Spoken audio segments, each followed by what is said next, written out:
à toutes et à tous, c'est Romain Dobry de la salle des marchés de Bourse Direct pour notre brief hebdomadaire. Nous sommes le jeudi 9 novembre. Il est 15h35, les marchés américains viennent d'ouvrir.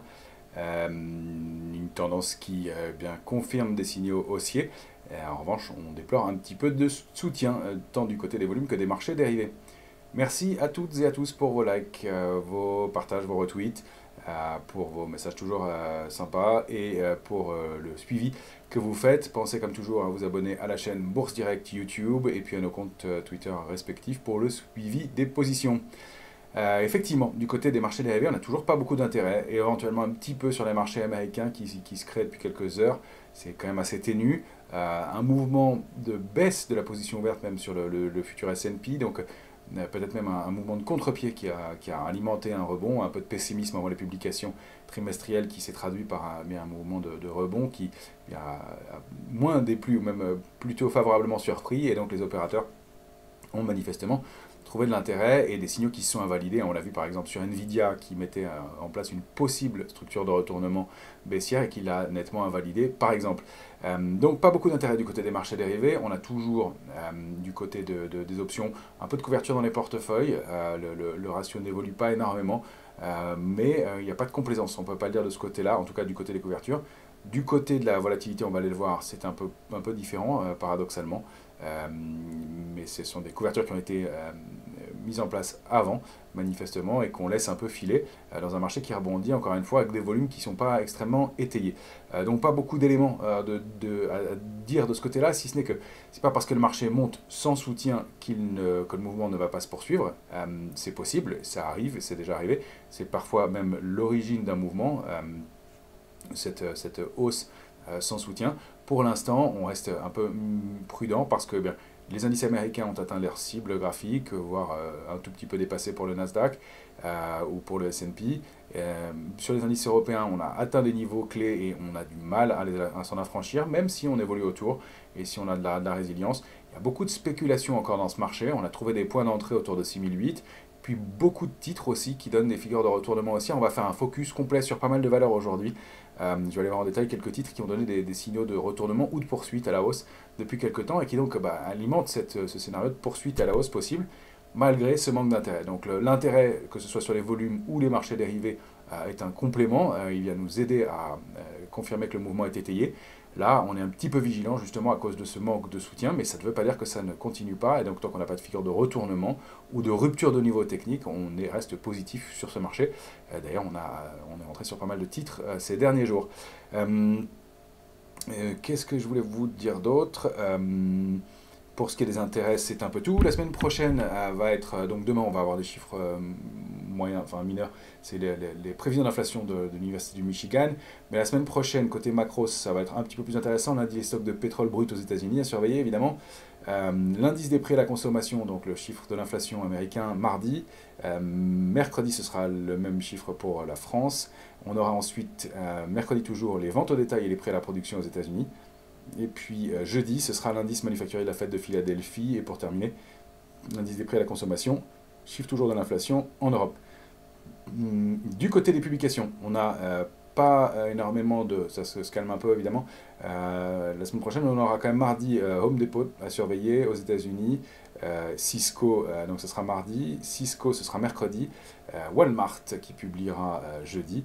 Et pour la France, on aura Soitec et Alstom notamment mercredi, milieu de semaine prochaine. Donc un calendrier qui va être à surveiller avec des éléments importants autour de l'inflation quand même si le gros est passé, et même si on va manquer un peu de driver aussi, c'est le deuxième élément qui pêche un peu pour une poursuite du mouvement à court terme, c'est ce manque de driver, ce manque d'éléments, source de hausse du marché. Alors il y a quand même ce soir un discours de Christine Lagarde à 18h heure de Paris, 20h je crois pour Jerome Powell, donc nous sommes toujours le jeudi 9 novembre, donc ce soir peut-être ces discours-là vont décanter une situation aussi, permettre de trouver des relais pour l'instant qui pourraient manquer un petit peu, même si encore une fois, les graphiques et les prix nous donnent plutôt des signaux positifs. Alors on va aller voir ça tout de suite et commencer comme d'habitude par le graphique du S&P 500 en hebdomadaire. La photographie parle d'elle-même, je pense. On a préservé la borne basse du canal haussier de long terme, ça on l'avait vu ensemble, on l'a bien accéléré. Et là on bute contre des niveaux de résistance intermédiaires, 4393,57 qui fonctionnent bien.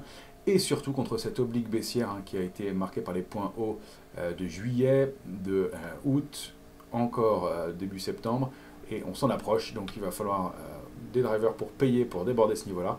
Pourquoi pas aller chercher les résistances majeures 4450 sur le S&P, et ensuite peut-être consolider. En tout cas pour l'instant, pas d'éléments, même si on zoome à court terme, de retournement. Mais on voit bien que cette zone, eh bien, encore une fois, aujourd'hui, a servi à donner des niveaux de résistance. Donc je vous remonte le point, c'est 4393,57. On bute encore au-dessus, dessus aujourd'hui. On avait buté dessus déjà en mi-octobre. On s'en approche. Et donc cette zone, pour l'instant, elle fait office de résistance. On a du mal. Alors, est-ce qu'on est en train de construire une figure de retournement haussière? On avait évoqué épaule, tête, épaule inversée. Donc il pourrait y avoir des retracements un peu marqués. C'est pas le sens que ça donne pour l'instant, même si effectivement toute la fin de semaine dernière, jusqu'à vendredi, les volumes étaient plus étayés, et puis depuis le début de la semaine, ils sont moins étoffés aussi, et on avait notre cible qui était située à 4364, on se souvient de la cible des 3 gaps, qui a été atteinte, et donc ça reste un niveau charnière, il va peut-être devoir être retesté. Donc est-ce qu'on reviendrait sur ces niveaux-là pour consolider? Si on déborde 4393, il n'y a plus beaucoup de résistance, parce qu'on a ce gap qui serait comblé assez rapidement à 4402, c'est juste un tout petit peu en dessous, et puis ensuite ça va être des intermédiaires, pourquoi pas autour de, dans un premier temps, 4423, et puis surtout 4450, et cette fameuse oblique baissière qui permettrait de réactiver la dynamique. Donc on est dans une grosse figure de congestion avec un beau rebond, la tendance est plutôt à la hausse, on a préservé, réintégré des alertes de moyen terme, même des alertes de court terme pour l'instant, donc la tendance est plutôt haussière, on n'a pas de figure de retournement, et on voit que même les moindres replis sont mis à profit pour être repayés, comme ça a été le cas hier, donc pour l'instant c'est plutôt la main aux acheteurs, même si encore une fois on ne voit pas très bien les drivers pour poursuivre. Si on va regarder du côté du Nasdaq, lui, il a donné un signal plus important. Il est allé chercher sa cible. Hein. On avait évoqué lundi en disant qu'il y avait un gros niveau de résistance. Il avait marqué une pause, mais que la cible idéale, elle se situait donc ici, un des gaps à 15 302. Je rappelle hein, que la théorie des gaps, hein, c'est qu'il y a un gap de rupture qui vient marquer la fin d'une tendance, notamment en l'occurrence baissière. Un gap de continuation qui était ici, et très gros gap, qui n'a même pas été comblé d'ailleurs, qui aurait pu l'être, mais qui ne l'a pas été. Et puis gap d'épuisement, qui peut être le dernier gap qui pourra donner l'épuisement du mouvement, mais c'est surtout le gap de continuation qui nous donne l'amplitude du mouvement, et donc on a dupliqué la première partie du mouvement, donc du gap de rupture jusqu'au gap de continuation pour aller chercher la cible, et donc on avait bien ce niveau-là, donc on a été chercher ce niveau, et pas de retournement, pas de fragilisation sérieuse depuis, un petit coup d'arrêt sur des niveaux de résistance importants. Alors, on a des intermédiaires aussi, je ne les ai pas tous positionnés pour l'instant, les majeurs c'est vraiment 15 557, on va devoir s'affranchir de plusieurs petits niveaux intermédiaires, dont 15 364. Mais encore une fois, ici, une consolidation possible. Et surtout, le Nasdaq, lui, il a été débordé, cette oblique baissière, qu'il avait testé une fois, deux fois, trois fois au cours des derniers mois, depuis son pic du mois de juillet, et qu'il a débordé pour l'instant de clôture, peut-être une troisième aujourd'hui, et qui pourrait servir d'appui pour les consolider un peu et repartir, mais pour l'instant la dynamique est bonne et on est en train de déborder des niveaux de réactivation haussiers de moyen terme sur le Nasdaq. C'est intéressant. Si on dézoome en hebdomadaire, on va le voir encore mieux ici. Il faut qu'on confirme donc au-dessus de ces niveaux et au-dessus de 15 100, 110 cette semaine, même 15 036 est supportable, on va dire, pour une consolidation.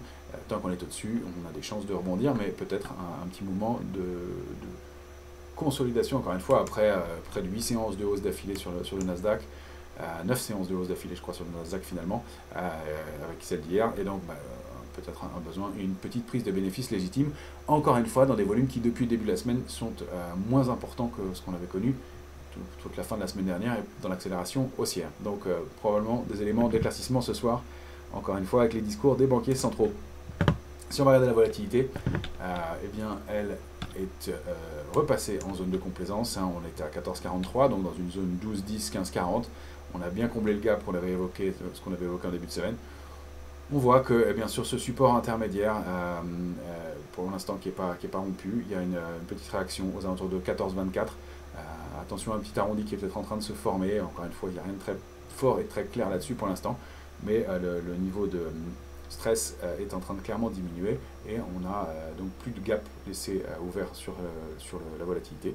En zone de complaisance, on est toujours un tout petit peu plus vigilant. Et effectivement, avec un manque de volume, un petit retour, un petit pic de baisse sur l'indice pourrait refaire passer la volatilité rapidement, au moins en zone d'optimisme. On peut maintenant enlever notre ligne de coup, même si elle pourra servir à un moment ou à l'autre. Je vais la laisser quand même parce que des canaux comme ça qui ont été bien observés peuvent servir à nouveau. On va voir comment se comporte la volatilité dans les jours qui viennent, sinon on la supprimera. Mais donc pour l'instant, attention, de ce côté-là, un peu moins de vigilance de la part des opérateurs, même si du côté des couvertures, ça n'a pas franchement diminué. Ils ont conservé les couvertures. Alors sur l'Eurostoxx, le scénario était bien celui qu'on avait envisagé, hein, cette ligne de tendance baissière débordée. On est allé se réappuyer sur le niveau de support 4138. C'est pour ça que les obliques, vous voyez, elles sont un peu débordées en intraday, mais le mouvement reste le même. Et puis là, l'Eurostoxx qui continue, toujours dans des volumes qui ne sont pas énormes, qui continue à repayer, à déborder 4198 et qui réintègre pour l'instant, il faudra le confirmer en hebdomadaire, en clôture hebdomadaire, l'alerte de moyen terme, qui réintègre donc le fameux range 4198, 4411, avec les cibles qu'on connaît, 4271, 4320 pour les majeurs. Il y a des intermédiaires aussi ici, on avait un petit support, on a buté dessus parfaitement, 4222 à surveiller et à déborder pour pouvoir aller chercher déjà 4271. Donc un petit peu mieux à court terme, clairement, la configuration graphique est pas mal, et puis on a aussi, comme on le disait, pas mal de valeurs qui accompagnent ce mouvement-là, donc ça étaye un peu le mouvement. Sur le futur CAC 40, en 14 heures, on avait deux éléments intéressants, ce petit canal baissier qu'on a travaillé, dont on est sorti, et puis le canal, donc celui-là maintenant je peux le supprimer, le petit, qui a servi pour l'intraday. Maintenant ce qu'on voit, c'est qu'on est en train d'essayer de déborder ce canal baissier en bleu, qui a été bien observé par le marché, on a même travaillé autour ce matin, on a vu un petit repli en intraday sur ce niveau-là, un petit pullback dessus, throwback dessus, et pour l'instant on bute sur 7103, qui est donc cette zone 7068, 7103, je vais enlever des points, ce sera plus lisible, 7068, 7103, notre niveau de réactivation haussière de court terme. On avait tenté la semaine dernière, on n'était pas parvenu à le préserver, la consolidation a été un peu appuyée, et on a peut-être une structure effectivement de retournement qui se met en place, une sortie de canal. Alors, on n'a pas de figure très propre, épaule, tête, épaule, inversée, c'est pas très clair, c'est peut-être plutôt une tasse et anse qui se mettent en place. Maintenant, on voit qu'on n'a pas beaucoup de momentum pour aller déborder les 7103, des volumes non plus. Et c'est plus du stock picking qu'il va falloir faire, même si on ne s'attend pas à des mouvements extrêmement importants sur les valeurs. On a quand même sur les indices, je veux dire, sur les valeurs, il y a quand même du potentiel. Et donc, c'est peut-être plus titre par titre qu'il va falloir regarder, parce que pour certaines, elles ont peut-être déjà un peu épuisé une partie de leur potentiel. Alors, en parlant de valeurs, on va aller voir tout de suite quelques titres. Je vais commander. Alors, c'est un peu dans le désordre, j'ai pris pas mal de valeurs.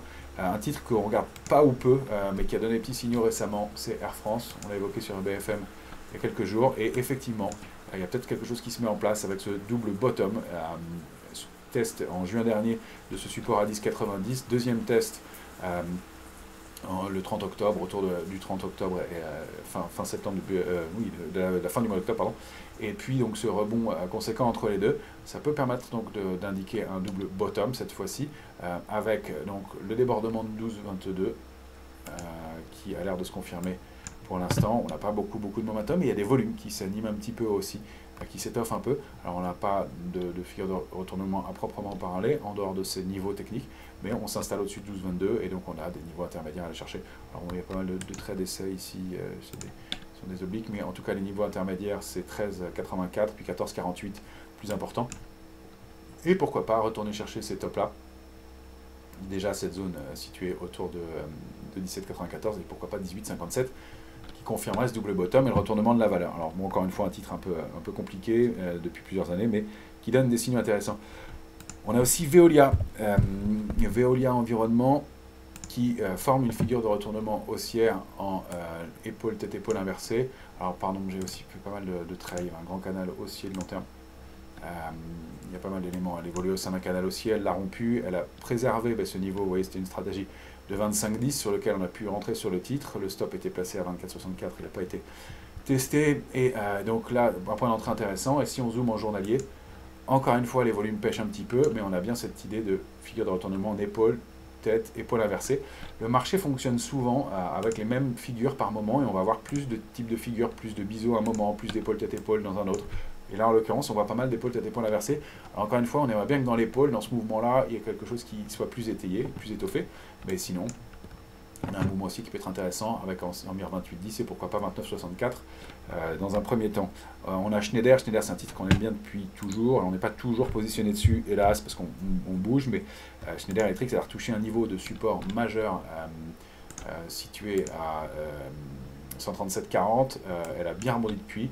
Aujourd'hui, elle accélère à la hausse, elle réintègre le trading range 152, 165, 60.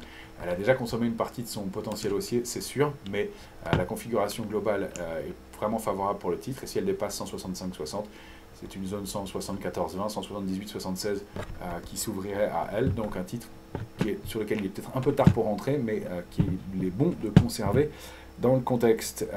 Sur une plus petite valeur, vous voyez, je fais un peu dans le désordre, mais c'est plus des configurations intéressantes. On a Jacquet Metal qui a fait l'objet d'une publication et d'une annonce intéressante cette semaine. Elle se retourne un petit peu, alors la configuration est un peu plus tordue, mais on voit qu'il y a eu des volumes en soutien sur le niveau de support majeur aux alentours de 14,94 et elle a pas mal réagi depuis. Elle a un peu de volatilité, mais c'est un titre qui se reprend bien, et en tout cas là à court terme, qui préserve ses niveaux. Donc quelque chose à regarder de ce côté-là. Pas la configuration la plus incroyable, mais ça nous a permis quand même de rentrer sur le titre. Un titre comme Ruby dans les énergies. Ruby aussi peut-être une formation encore une fois un peu tordue, mais je le rappelle, les structures de retournement, je l'ai remarqué depuis quelques années, sont peut-être moins propres sur les figures graphiques, sont peut-être moins propres à cause du trading algorithmique qui a tendance un peu à fausser les figures. Donc il faut bien garder ces critères en tête de volume et de relative symétrie sur les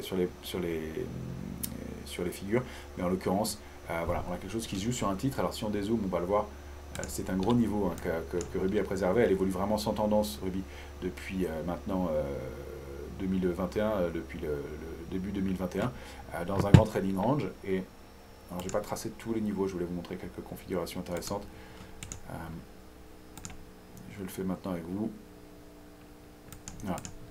On a vraiment 19,73 en bas, niveau à ne pas enfoncer en clôture, et comme cible 24,82 autour, c'est 24,90, voilà, qui est le trading range. Donc là, quand on regarde le titre en hebdomadaire, et donc pour l'instant, un possible pareil double bottom sur un titre qui est peut-être en train de reconstruire et qui bien manifestement fait l'objet d'intérêt, d'autant plus quand il a publié il y a 2 jours, c'était le 7 novembre, avec du volume en soutien, et donc bien s'il y a eu un peu de volatilité le jour de la publication, manifestement depuis ça repaye un peu. Et c'est aussi, c'est intéressant, ce petit changement de comportement qu'on voit depuis quelques jours, depuis le début de la semaine sur des titres. Quand un titre publiait, décevait, ou publiait un peu sous le consensus, il avait tendance à plonger. On les a vus avec tous les plongeons de Worldline et Alstom et autres. Et donc là, eh bien, ça s'est un peu arrêté depuis le début de la semaine. Quand la publication est un peu sanctionnée, dans les 24-48 heures, eh bien, il y a un peu d'intérêt qui naît. On a pu le voir avec Téléperformance, on a pu le voir avec Capgemini, on a pu le voir avec quelques titres comme ça qui eh bien, retrouvent des petits niveaux d'intérêt. Donc c'est intéressant aussi de voir un léger changement de comportement. Encore une fois, pas très étoffé dans les volumes, mais donc cette petite configuration qui permettrait donc de réactiver une dynamique un peu plus intéressante. On avait évoqué ensemble Reward Media. Déjà, là, c'est un peu consommé aussi comme mouvement, donc peut-être un signal pour prendre un peu de bénéfice. On avait l'épaule tête-épaule inversée qui nous donnait 4,80, 4,73 comme cible. On a quasiment touché ce matin. Maintenant, c'est une recovery aussi, un mouvement de retournement de long terme. Elle est vraiment sortie de sa ligne de tendance baissière. Il y a un petit peu plus de volume, un petit peu, hein, c'est pas énorme pour étayer le mouvement. Donc elle va peut-être devoir consolider, mais en tout cas, un coup d'arrêt dans la baisse, et ça vient pareil étayer cette idée que le marché a peut-être trouvé des points bas, même s'il aura besoin de consolider. Donc voilà, être dynamique, ne pas hésiter à prendre du bénéfice quand on approche des cibles. Nous, on l'a fait en partie et on a décalé nos stops et un peu notre objectif aussi. Ça, c'est Nacon. Alors pareil, dans les titres qui ont vraiment baissé, on voit qu'il y a eu un mouvement... pardon, si j'enlève les traits, c'est pas bon. Donc un titre qui a vraiment baissé, qui a vraiment... et puis une réaction. J'enlève quelques traits, autant pour moi.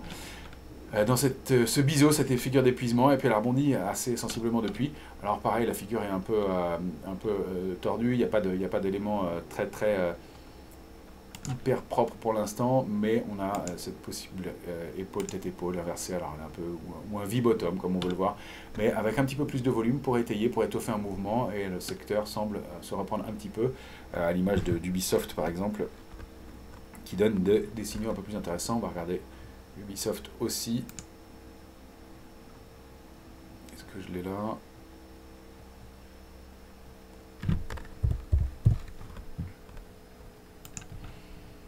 Ubisoft, alors pas mal de traits aussi, d'essais. Il y avait une figure de retournement, en épaule, tête, épaule inversée, en mensuel.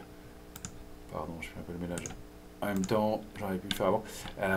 Voilà, elle réagit au-delà de cette ligne de tendance haussière. Alors si on dézoome, là je vous ai laissé des unités de temps un peu courtes, mais si on regarde en mensuel, voilà, on a cette ligne de tendance haussière qui s'est mise en place. On a un peu testé, on a un peu travaillé, mais on réagit. Et donc, il y a ce plafond de verre à déborder, c'est 30-60.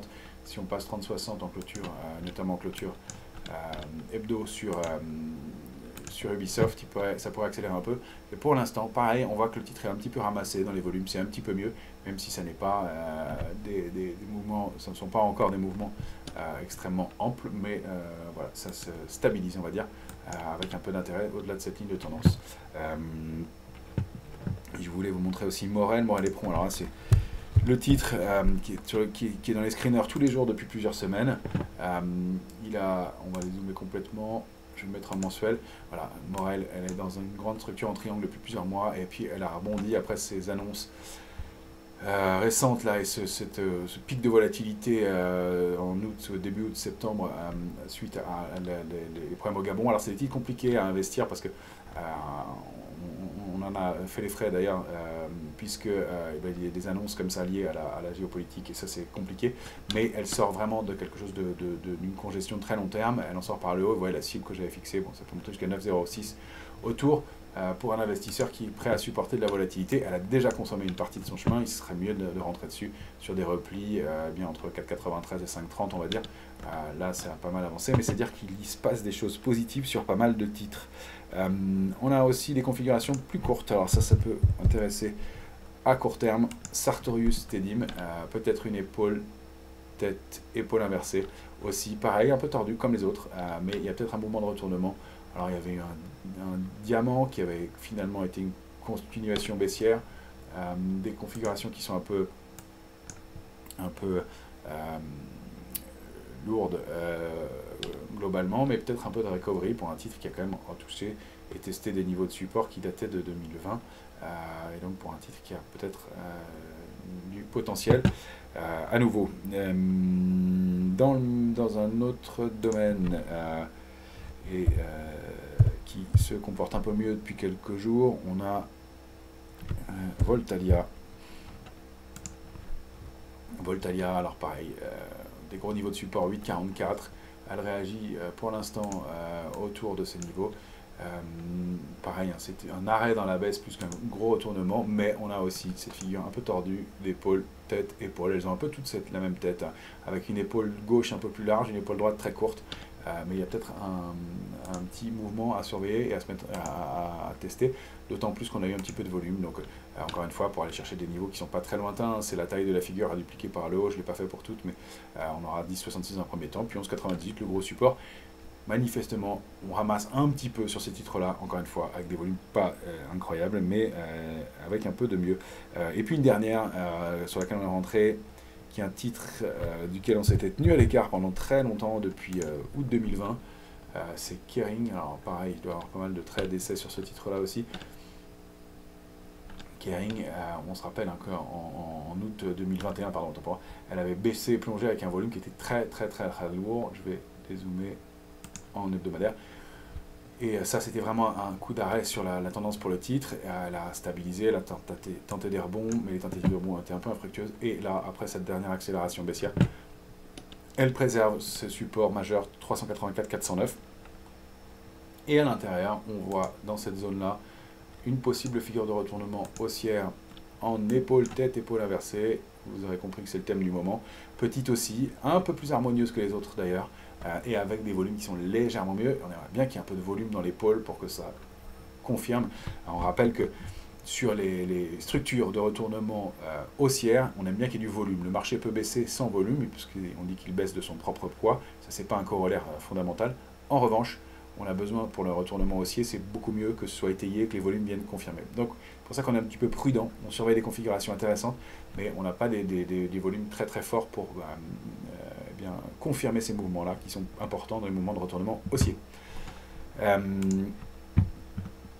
Et bien d'ailleurs, voilà ce qu'on pouvait dire aujourd'hui, de quelques configurations. J'ai pas fait le tour de toutes les valeurs. Il y a Lectra qui a eu un très beau parcours récemment, Sword aussi qui a réagi, que j'ai pas revu aujourd'hui, mais qui était pas mal, de Richebourg qui atteint des niveaux de support importants.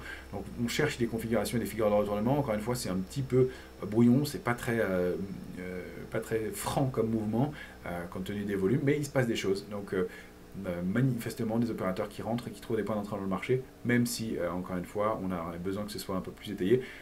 Peut-être une fin d'année un petit peu en roue libre, et puis peut-être des drivers qui vont être confirmés avec les discours des banquiers centraux ce soir. Je vous souhaite une excellente fin de semaine à toutes et à tous, et on se retrouve au plus tard lundi pour notre brief hebdomadaire, et puis sur les différents médias.